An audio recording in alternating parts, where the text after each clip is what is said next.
Welcome to a new episode of TTG Conversations 5 Questions video series. I'm Karen Yu, Group Editor of TTG Asia Media. In this episode, we will discuss the return of flight operations in Asia and what that means for travel recovery this season as well as for 2023. Giving us insights on this topic is Mayur Patel, also known as Mac among friends, and he's head of Asia, OAG Aviation. Welcome to the show, Mac. Oh, thank you, Karen. Nice to speak to you again. I've got 5 questions for you, and here's the first. Now, we are seeing more of Asia's last remaining travel barriers being removed in recent months, and the most recent being Hong Kong just this week. Now, Taiwan, Hong Kong, and Japan have always been the most cautious of all Asian countries and are finally reopening with greater ease for international travelers. So, how have these announcements impacted airline activity in the capacity of in the space of capacity and frequencies? Yeah, so much of the world has reopened its borders, and aviation demand is strong with high yields across the board. And I think seeing the good news coming out of both Hong Kong and China this week or so has sort of helped boost travel confidence in the region further. And I think if you look at North Asia as well as Asia in general, it's lagged behind its peers up in Europe and America. But that's going to change over a period of time as airlines add capacity back into the system. And I think the delay in Asia generally can be attributable to different policies that different countries had with their pre-COVID and post-COVID reopening strategy. So I think having all these quarantine restrictions removed, especially in Hong Kong, is a positive step for its broader reopening down the track, where they'll probably eliminate some of that testing that needs to be done at the airport, and in certain specific days that you have to do a PCR test along the way. Looking at the data itself, China is back. So for at least this week, we can highlight that airlines are ramping up their capacity in a more aggressive way. So we saw about additional 3 million seats that were added into the network. And that's representing something like 30% increase across the Chinese domestic market. And if you look at Hong Kong itself, with its reopening and its proximity to some of the fastest growing markets around the region, Cathay Pacific expects the adjustments will help boost travel sentiments. And it's adding something around 1.16 million seats across its network this month. And that's about 30% compared with previous months' statistics. So you can see that that's quite an aggressive move forward with quarantine measures coming out. Airlines are confidently putting some of this capacity back because there's pent-up demand, and there's passengers that will actually take up these seats for the peak season travel. Mm-hmm. And its subsidiary Hong Kong Express is also adding capacity in an aggressive way. So it's about 50% more, with about 178,000 seats month-on-month increase. Mm-hmm, mm-hmm. Those are good increases. But is the ramping up of flight services here in Asia impacting global services and connections? Yeah, it is. So globally, I think if you look at global trend, I think we're quite close to pre-COVID levels. So it's about minus 13% down on an international basis. And I think that's primarily dragged down by China at the moment. Outbound China is still closed, and we haven't heard much as to when that will reopen. But I think Hong Kong will benefit from some of the inflows from the Chinese traffic into Hong Kong starting from January 2023. So I think we'll see some sort of relaxation. And I think China will take a stepped approach in terms of how it opens up its outbound market. And they'll take step by step with Hong Kong as one, and Macau could be the other one that they'll experiment with.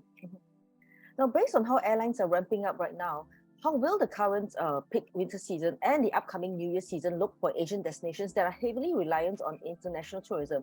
And I may squeeze in just one more question. What kind of projections do you have for Asia's tourism recovery next year? So next year looks quite promising. I think key markets like Southeast Asia is ramping up quite aggressively. Singapore has reinstated quite a large chunk of its international capacity, especially with Singapore Airlines.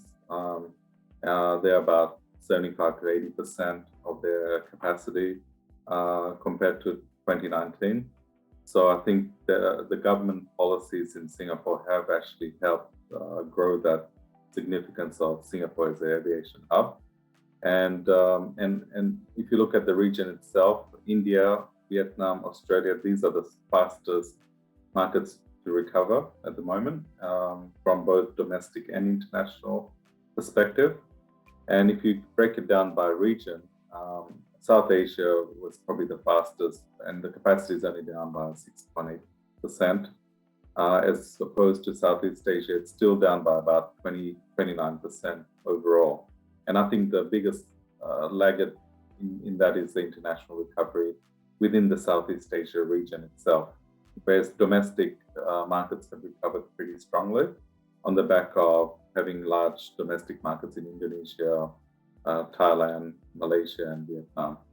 So I think from that perspective, we've also seen low-cost carriers recover in a very strong manner as well. I'll give you an example, like Indigo from India is up 13.5% from December 2019. And if you look at the general trends around the region or globally, low-cost airlines have actually ramped up their services quite aggressively to be above the pre-COVID level. And I think that's going to fuel a lot of that recovery as we move forward, because Asia Pacific has a lot of low-cost carriers, and some of them are actually stitched into their full-service carrier parent network. So there will be that connectivity that will actually take place between long-haul and regional travel, where you've got full-service carrier feeding into the low-cost carriers network that they actually operate. Good point there. Now, what factors continue to limit airlines' ability to scale up their operations in this region then? Yeah, so labor shortage has been a major factor, and along with aircraft and crew reactivation program. So that requires a lot of certification, checks on the aircraft maintenance, and that takes time. And it takes a couple of months to sort of get that into operation. So I think scaling that has been a bit of a problem for some countries to scale through, because when we entered the crisis back in March 2020, a lot of the airlines, we could not predict how long this crisis would actually take hold and when that recovery would take place. So a lot of the aircraft were sent into storage or put into sort of hibernation for an extended period of time. And to get them out of storage and hibernation, it takes a couple of months to sort of reactivate the aircraft readiness. So that's been the main barrier for some of that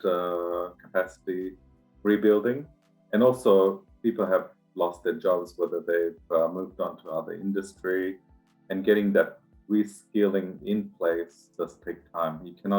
It's not an overnight fix, but it takes time to retrain people and get them into that whole ecosystem, and making sure they understand all the compliances and protocols that come with the job is adhered to. So that takes time as well.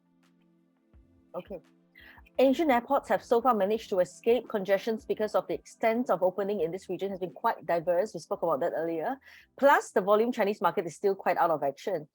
Now that travel freedom is largely back for Asia, do you expect us to see such congestions at Asian airports in the coming holiday periods?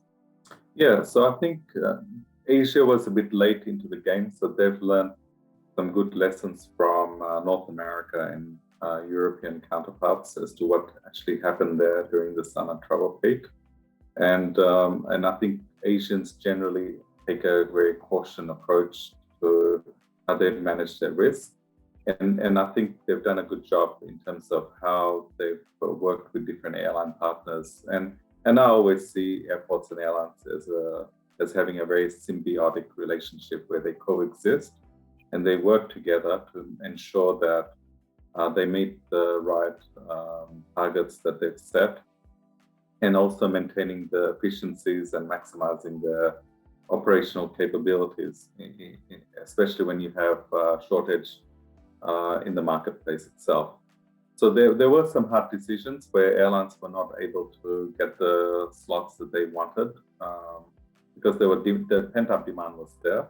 But you've got to balance that bit out with what you have in your labor market and looking at it from an operational efficiency point of view as well. So you don't want that whole reputation of Asian hubs having the same ripple effect that we have seen in Europe and North America. So that's something they wanted to avoid. And I think it's been well managed in this part of the world from that point of view. Mm-hmm, mm-hmm. Good points there. And that's all the questions I have for you, Mac. Thank you so much for giving us your time. Okay, thank you, Karen. Past and future episodes of TTG Conversations 5 Questions can be found on the TTG YouTube channel. Take care, stay safe, and I'll see you on the next episode. Goodbye.